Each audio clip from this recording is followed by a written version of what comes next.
Hi, my name's Rhys Morris. I play guitar in the Welsh youth folk ensemble Avanc, which is a project run by Trac. Helo, fi di Elisa Morris a dwi'n rhan o Avanc, sef Hensemble Gwerin Ieuenctid Cenedlaethol.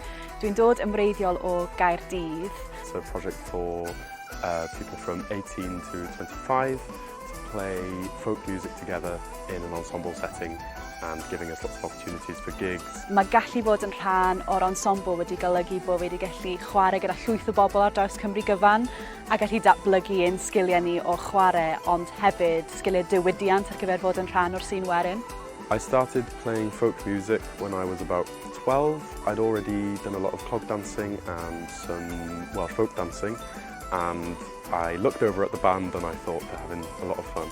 So I decided to jump to the other side and start playing guitar with them. Fel rhan o Gwerin Gwallgo, oedd hynny'n rhan enfawr o fy natblygiad personol i, felly o fynd yn berson oedd yn mynd i'r cwrs a'n cael fy nysgu, wedyn gwirfoddoli ar y cwrs oedd yn gyfle anhygoel i allu helpu a cefnogi'r bobl ifanc.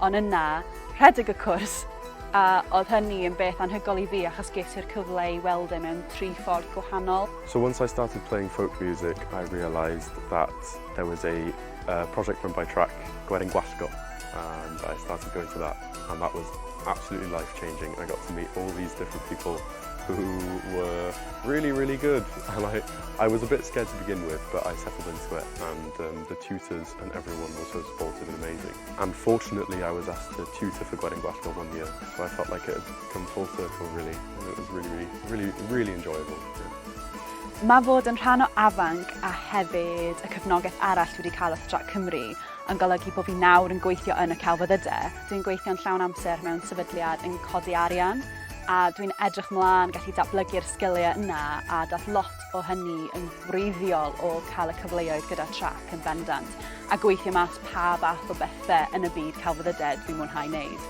This whole process, all the way from beginning to play to Gwerin Gwallgo to Avanc and on my course in university now, it's all giving me the opportunity to share what I want to create, and giving me that platform has been vitally important. Dwi'n chwarae cyfarwyddwr gwerin achos dwi'n teimlo cysylltiad gyda hanes a'r hyn sydd wedi digwydd yn y wlad o'r blaen, a felly mae'r cysylltiad yn wedig gyda'r iaith Gymraeg yn rhan enfawr i fi o deimlo rhyw fath o cyfrifoldeb mwyn neud siŵr bod pobl dal i glywed yr alawon a'r caneuon yma yn y Gymraeg. I play folk music because I feel like it's inherently connected to my culture and my ancestry and heritage. I feel like when I'm playing, it's maybe not what my ancestors would have listened to, but it's certainly close. Or it's certainly my interpretation of what my heritage is.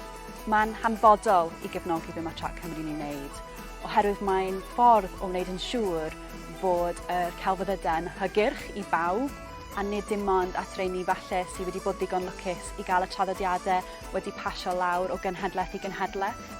Mae yna bendant lot o waith mwyn neud siŵr bod pethau lot fwy hygyrch yn enwedig i'r grŵp nesaf o bobl sydd yn dod trwyddi.